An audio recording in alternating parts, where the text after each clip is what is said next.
Isaiah 55:11. So is my word that goes out from my mouth.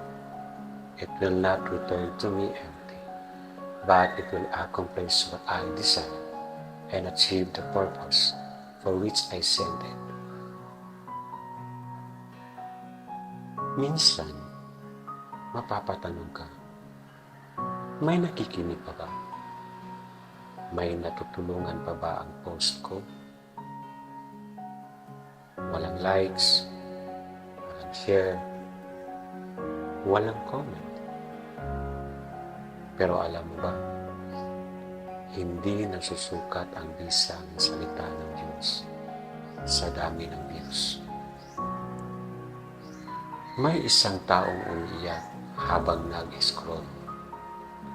May isang pusong pagod na nakabasa nito.